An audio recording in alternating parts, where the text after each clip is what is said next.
Congress party TRS party చెప్పే మాటలు నమ్మకుండ్రి. పేపర్లలో యూరియా కొడుతుందని, టీవీలలో యూరియా కొడుతుందని వచ్చేటువంటి తప్పుడు వార్తల్ని దయచేసి నమ్మకండి. మా బాపు ఉండంగా మంచిగా వచ్చింది, మా తాత ఉండంగా మంచిగా వచ్చింది, ఇప్పుడు మంచిగా వస్తలేదు. నేను రాజకీయాలు మాట్లాడేందుకు రాలేదు. బాపుకు యూరియా ఇచ్చింది నరేంద్ర మోడీ, రేవంత్ అన్నకు యూరియా ఇస్తుంది నరేంద్ర మోడీ. ఈ దేశంలో యూరియా ఇచ్చేది భారత ప్రభుత్వం, నరేంద్ర మోడీ గారి పార్టీ తప్పితే ఇంకొకటి కాదు. మీరు యూరియా ఇస్తే మేము ఓట్లు ఎత్తాం, మేము ఓట్ల కోసం జనం దగ్గరికి రాం. జనం మంచిగా ఉండాలని కోరుకునేటోళ్ళం. అందుకని వాళ్ళు వచ్చి ధర్నాలో కూర్చుంటాం, వీళ్ళు వచ్చి ధర్నాలో కూర్చుంటాం అంటే దయచేసి ఆగం కాకుండ్రి. కొంచెం ఇబ్బంది జరుగుతున్న మాట వాస్తవం. పాకిస్తాన్ తోటి ఆపరేషన్ సింధూర్ అనే యుద్ధం వల్ల చైనా నుంచి రావాల్సినటువంటి 50,000 మెట్రిక్ టన్నుల యూరియా కొంత ఆలస్యమైనటువంటి మాట నిజం.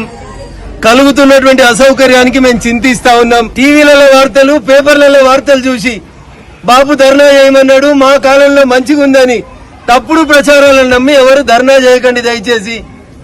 ఎక్కడన్నా ఏ కేంద్రంలోనన్నా యూరియా తక్కువ ఉంటే, ఎక్కడన్నా యూరియా తక్కువ ఉంటే మేము నిలబడి రైతుల కోసం నిలబడి సాయం చేస్తాం తప్ప వాళ్ళు బెదిరించారు, ఎల్లయ్య బెదిరించిండు, మల్లయ్య బెదిరించిండనో లేకపోతే ఓట్ల కోసమో మేము రాం.